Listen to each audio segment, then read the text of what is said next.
Mesdames, Messieurs, chers Raymond Ravillois, le rapport d'orientation budgétaire 2021 a été lu et débattu lors du conseil municipal du 11 janvier 2021.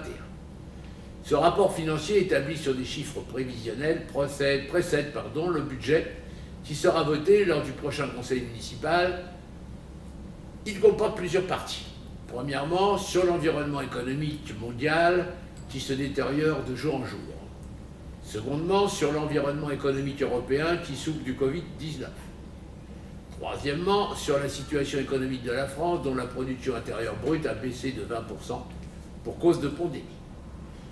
Quatrièmement, sur l'intercommunalité qui subit de plein fouet la crise sanitaire, le départ des entreprises, la réforme des dotations d'intercommunalité, la baisse des produits issus des services proposés aux administrés, etc.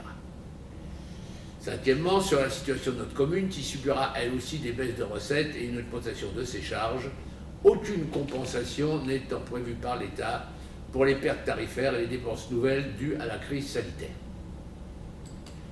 Il n'en demeure pas moins pour Emraville que l'équilibre de notre budget en fonction des chiffres connus à ce jour ne posera pas de gros problèmes et sans vouloir vous étourdir de chiffres, je me permets de vous en citer les principaux.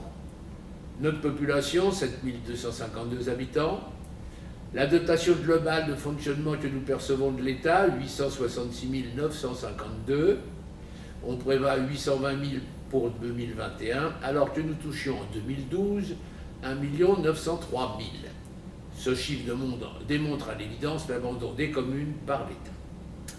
La dotation perçue de Paris-Vallée de la Marne, 1 900 000, chiffre convenu pour 2021, mais qui nous posera certainement problème pour 2022. La taxe foncière que nous percevons, 5 200 000 en 2020, chiffre qui sera certainement en diminution compte tenu des départs d'entreprises. L'évolution de notre dette s'élève à 6 900 000 euros fin 2020 et représente 3,95 fois notre épargne brute. Elle est composée de 27 emprunts avec un taux moyen de 1,50.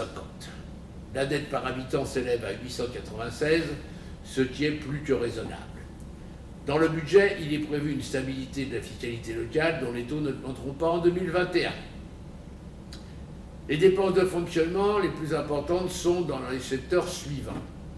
La réussite éducative avec 2 124 000, les services techniques avec 2 231 000, la petite enfance avec 1 650 000, la culture, jeunesse, sport avec 1 100 000. Les investissements prévus comprennent la construction d'un multi-accueil, l'extension de l'espace Guidru, la maison des associations. Ces trois investissements se faisant dans le cadre du CAR, c'est-à-dire avec des subventions de la région pour 50%. À ces investissements, il faudra rajouter les mises aux normes PMR, les personnes à mobilité réduite, les travaux dans les écoles, les travaux de voirie, etc., etc. À titre d'exemple, en 2020, les travaux pour les écoles se sont élevés à Lavoisier 423 000, Jean Jaurès 492 000, les autres groupes scolaires seront rénovés en 2021 et cependant ils ont quand même coûté à la commune, uniquement pour l'entretien, le Bois d'Annery 5 000 euros, Manou 29 000, Marlembuche 18 000.